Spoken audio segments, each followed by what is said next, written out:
Okay, if you've ever tried to lose fat, you know exactly what I'm talking about. It feels like you're just buried under this mountain of conflicting advice, right? You've got keto over here, fasting over there. You have to do endless cardio. It is exhausting. So we're going to cut through all of that noise. We're going to build a simple, science-backed framework that focuses only on what actually works for the long haul. We've all heard this a million times, right? Oh, just eat less and move more. And yeah, on the surface, it kind of makes sense, but it's so vague that it's basically useless. It doesn't tell you what to eat or how you should be moving to get the best results.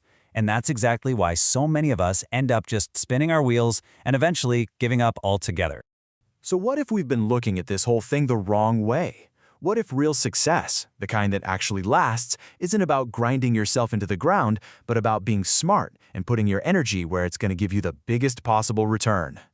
And to do that, we're going to use this really powerful model called the fat loss pyramid.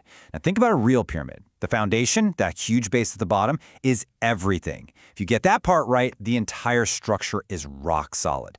But if you get it wrong, well, everything you try to stack on top is just going to be shaky and eventually fall apart. So let's start right there, at the base. The single most critical, absolutely non-negotiable part of this pyramid is the food you eat. More specifically, it's about focusing on foods that make you feel full and satisfied. Because let's be honest, if you are constantly fighting against hunger, you are fighting a battle you're probably going to lose. And the science on this is crystal clear. Research from the American Journal of Clinical Nutrition found that a high-protein diet induces sustained reductions in appetite, ad libitum caloric intake, and body weight. Now, the key phrase there is that this all happens naturally. People who just ate more protein automatically started eating fewer calories without even trying to. It's an incredible tool because it tackles your #1 obstacle head-on: hunger. To really get this, we've got to talk about something called the satiety index. It's this brilliant idea that basically ranks foods based on how full they make you feel for the calories they contain. A higher score means you get way more bang for your buck when it comes to feeling satisfied. So the game becomes eating foods with a high satiety score. And we're not talking about a small difference here. The difference is absolutely massive. Check this out. Boiled potatoes score a whopping 323 on the index. A lean protein like white fish is at a very respectable 225. And then you look at a croissant, all the way down at a measly 47. You would have to eat almost 7 croissants to feel as full as you would from the exact same number of calories from boiled potatoes. It's just no contest. So building your diet around these kinds of foods, things like oatmeal, eggs, lean meats, fish, potatoes, this forms the unshakable bedrock of our pyramid. And this isn't about restriction, not at all. It's about making smarter choices that work with your body's natural hunger signals, instead of constantly fighting against them. All right, once that food foundation is totally solid, we can move up to the next level of our pyramid, building and holding onto muscle. Think of muscle as your body's metabolic engine. It fundamentally changes the way you burn energy. Now, this is a really key distinction that a lot of people miss. Cardio is great, don't get me wrong, but it mostly just burns calories while you're doing it. The second you step off that treadmill, the extra calorie burn plummets. Resistance training, on the other hand, is an investment. You're building metabolically active tissue, muscle, that literally cranks up your resting metabolism. That means you're burning more calories all day long, even when you're just sitting on the couch or sleeping. And as Dr. Len Kravitz puts it, muscle is a key regulator of your metabolism. The more muscle you have, the faster your metabolic rate is. This is why lifting weights isn't just for bodybuilders, it's an absolute cornerstone for long-term sustainable fat loss and just your overall health. Okay, sitting right there in the middle of our pyramid, right next to resistance training, is all the other movement you do throughout the day. And I'm telling you, this is one of the most powerful, most underrated parts of the whole fat loss equation. It can make a huge difference. It actually has a scientific name: non-exercise activity thermogenesis, or just NEAT for short.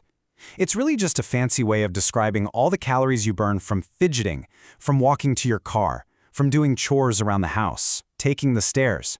Basically, everything you do that isn't sleeping, eating, or hitting the gym. And the potential impact of NEAT is, well, it's just staggering.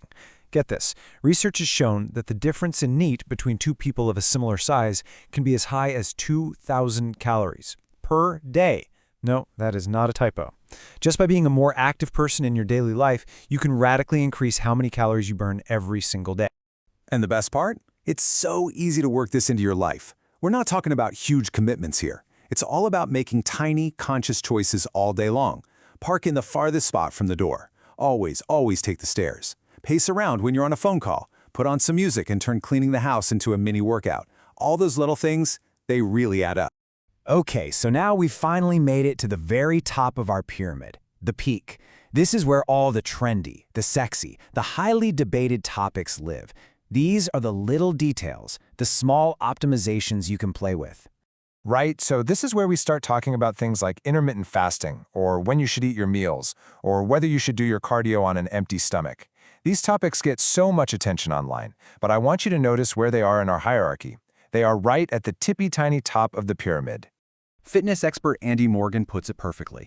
The best approach is simply the one you can actually stick with. If skipping breakfast helps you control your calories and you feel great, awesome, do it. But if it makes you miserable and you end up binging later in the day, then it is a terrible strategy for you. What you can stick to is always more important than what's optimal.